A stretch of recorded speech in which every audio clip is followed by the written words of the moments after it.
आज हम राष्ट्रपति की विधायी शक्तियों के बारे में चर्चा करने वाले हैं। राष्ट्रपति की जो विधायी शक्तियां होती है ये दो प्रकार से राष्ट्रपति को दी जाती है।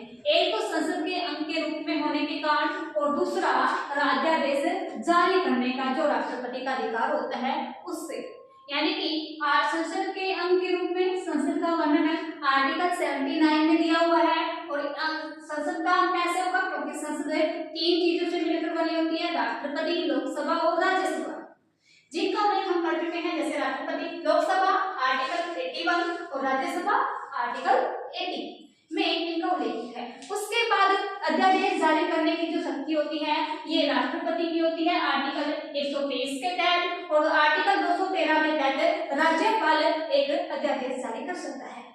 और यही विधायी शक्ति होती है, मेनली यही होती है। और संसद के रूप में कैसे एक राष्ट्रपति अपना कार्य करता है। राष्ट्रपति का सामान्य अभिभाषण तथा संदेश, जो राष्ट्रपति है ये संसद के अंदर सामान्य भाषण दे सकता है। आर्टिकल 86 कहता है कि राष्ट्रपति लोकसभा, राज्यसभा या यानी कि किसी भी सदन को, दोनों सदनों में भाषण दे सकता है ये राष्ट्रपति। और जो भाषण देगा या अभिभाषण करेगा, इस भाषण को तैयार करने का अधिकार मंत्रिपरिषद के पास होता है।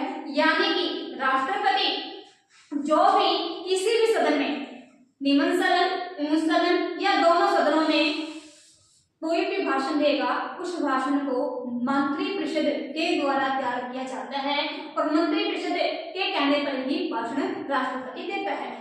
और जो संयुक्त अधिवेशन यानी कि संयुक्त अधिवेशन के अंदर भाषण देता है, और कौन सा अधिवेशन होना चाहिए, साधारण विधेयक होना चाहिए, जो कि आर्टिकल 108 में वर्णित है।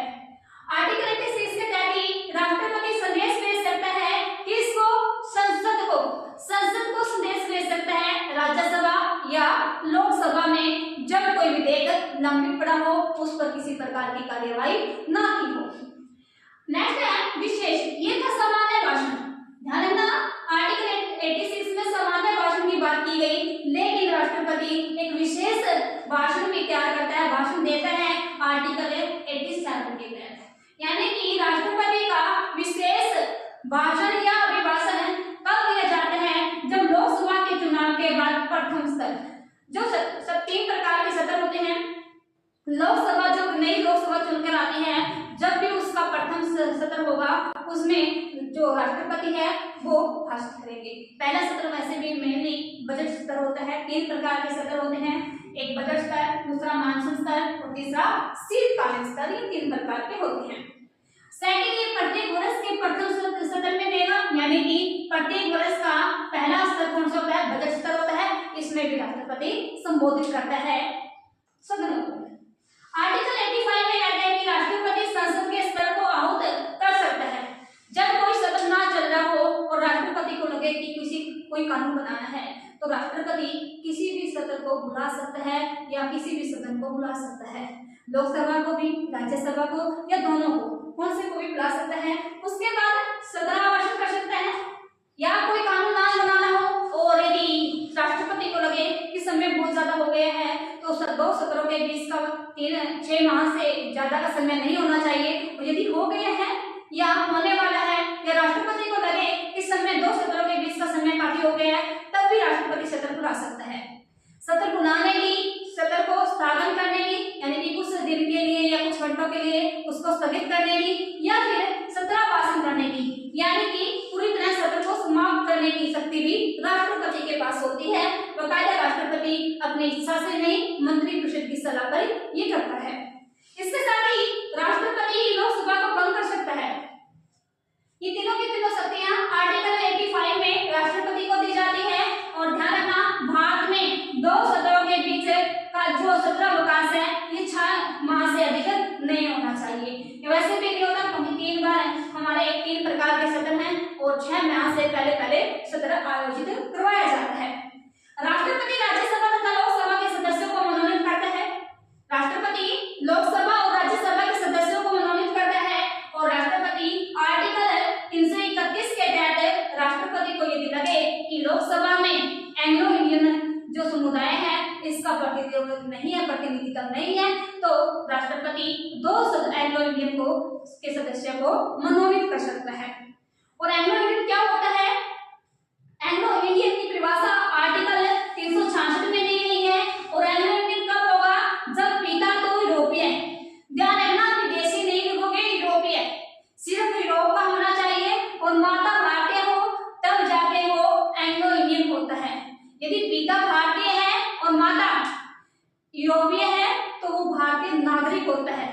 यदि माता भारतीय है और पिता यूरोपीय है तो वो एंग्लो इंडियन होगा। और इसकी परिभाषा दी हुई है आर्टिकल 366 में। और जो एंग्लो इंडियन का प्रावधान था लोकसभा में राष्ट्रपति के द्वारा मनोनीत करने का, ये 104वां संविधान संशोधन 2020 ने इसको समाप्त कर दिया।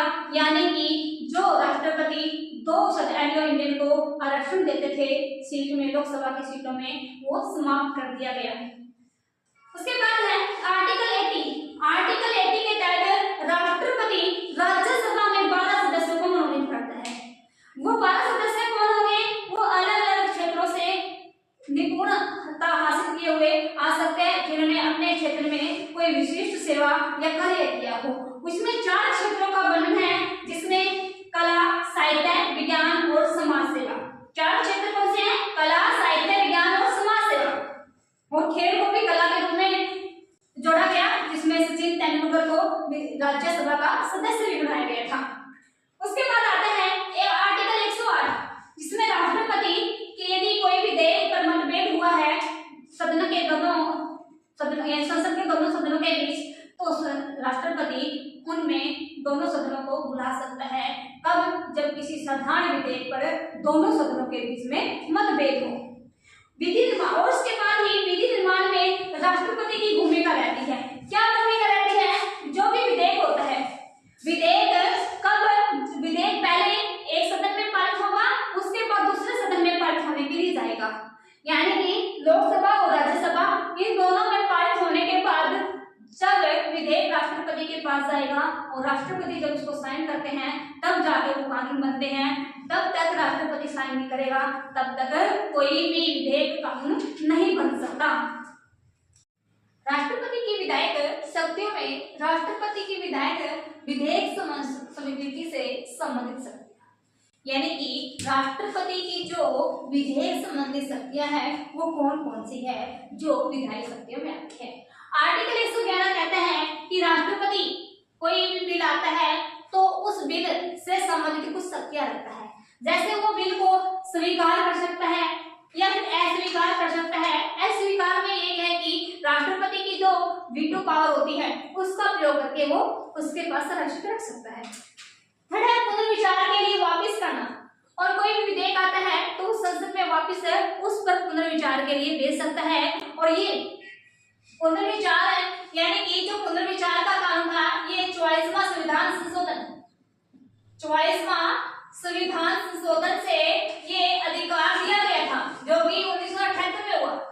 जबकि 1976 में 42वां संविधान संशोधन हुआ, जिसके तहत राष्ट्रपति को विधेयक को मानने के लिए बाध्यकारी किया गया कि कोई भी विधेयक यदि संसद के दोनों सदनों से पारित होकर आता है तो राष्ट्रपति उस विधेयक पर स्वीकृति देने के लिए बाध्य होगा। लेकिन उसके 2 साल के बाद ही 44वां संविधान संशोधन आता है, जिसके तहत राष्ट्रपति को पुनर्विचार के लिए विधेयक को वापस करने की एक शक्ति दी गई। लेकिन यदि पुनर्विचार के बाद विधेयक दोबारा राष्ट्रपति के पास आता है तो राष्ट्रपति को उस पर स्वीकृति देने के लिए बाध्यकारी होना होगा। यानी कि जब राष्ट्रपति किसी विधेयक को पुनर्विचार के लिए लौटाता है, जरूरी नहीं है कि इसमें कुछ चेंज करें। यदि दोबारा से दोनों सदनों में वो पारित हो गए, राष्ट्रपति के पास आएगा तो राष्ट्रपति को उस पर स्वीकृति देनी होगी। उसके बाद है आर्टिकल 200। आर्टिकल 200 में कहा है कि राज्यपाल विधानमंडल के किसी भी विधेयक को राष्ट्रपति के लिए आरक्षित रख सकता है। जैसे हमारे संसद में विधेयक जो बिल्स आते हैं वो पारित होते हैं और राष्ट्रपति के पास जाते हैं, ऐसे ही विधानमंडल के अंदर जो बिल होते हैं वो पास होने के बाद राज्यपाल के पास आते हैं। जो अधिकार राष्ट्रपति के पास केंद्र सरकार में संसद से पारित होने के बाद बिलों पर होते हैं, वही अधिकार राज्यपाल के होते हैं, लेकिन राज्यपाल का एक अन्य अधिकार भी होता है कि वो उस बिल को राष्ट्रपति के लिए आरक्षित रख सकता है।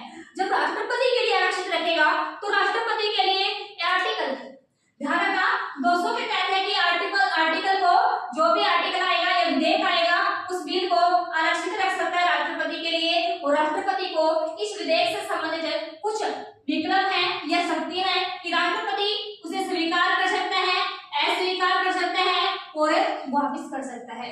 ध्यान रखना दो शक्ति राष्ट्रपति के पास आर्टिकल 111 के तहत भी है कि वो विधेयक को स्वीकार कर सकता है या अस्वीकार कर सकता है, लेकिन जो विधानमंडल से बिल आया है उसको राष्ट्रपति वापस भी कर सकता है, और यदि वो वापस कर दिया तो वो अधिनियम या एक्ट नहीं बनेगा, वो खारिज हो जाएगा। ठीक है, आर्टिकल 201 कहते हैं यदि राज्य का विधेयक पुनर्विचार के बाद पुनः राष्ट्रपति के पास आता है तो स्वीकृति बाध्यकारी नहीं है।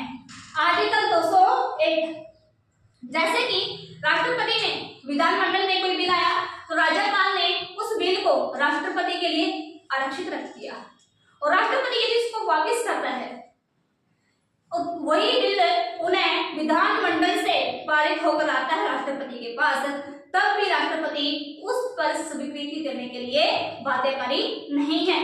लेकिन संसद से यदि पुनर्विचार के बाद आता है तो स्वीकृति देना बाध्यकारी होगा। यहाँ पर दोनों में डिफरेंस है, ध्यान रखना। राष्ट्रपति की पूर्व स्वीकृति में रखे जाने वाले कुछ विधेयक हैं कि राष्ट्रपति कोई भी विधेयक जब संसद के किसी भी सदन में लाया जाएगा उससे पहले राष्ट्रपति की स्वीकृति जरूरी है। ऐसे कौन से बिल हैं? दो प्रकार के बिल हैं। एक है राज्य पुनर्गठन विधेयक, यदि कोई भी एक्ट राज्य पुनर्गठन से संबंधित है तो वो किसी भी सदन में लाने से पहले राष्ट्रपति की स्वीकृति लेनी होगी, उसके बाद संसद के किसी भी सदन से स्टार्ट की जा सकती है।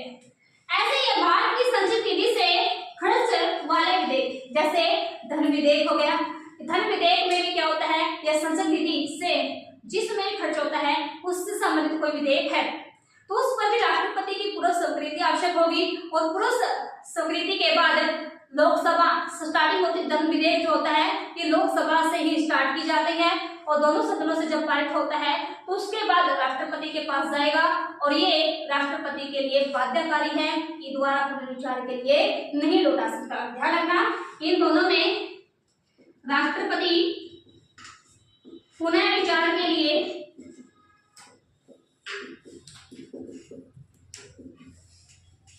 नहीं लौटा सकता, क्योंकि बाध्यकारी हो जाएगा, क्योंकि पहले ही क्या है स्वीकृति ली हुई है। उसके बाद रिपोर्ट, कुछ रिपोर्ट है जो राष्ट्रपति संसद में रखवाता है। कौन कौन सी रिपोर्ट है? चुनाव आयोग की, एससी आयोग की, एसटी आयोग, एससी आयोग अनुसूचित जाति आयोग, अनुसूचित जनजाति आयोग, ओबीसी आयोग की वार्षिक रिपोर्ट है वो संसद में राष्ट्रपति रखवाता है। इसके साथ ही वित्त आयोग की रिपोर्ट, कैग की रिपोर्ट यानी कि नियंत्रक एवं महालेखा परीक्षक की रिपोर्ट को, और यूपीएससी की रिपोर्ट की और बजट की रिपोर्ट को राष्ट्रपति संसद में रखवाता है।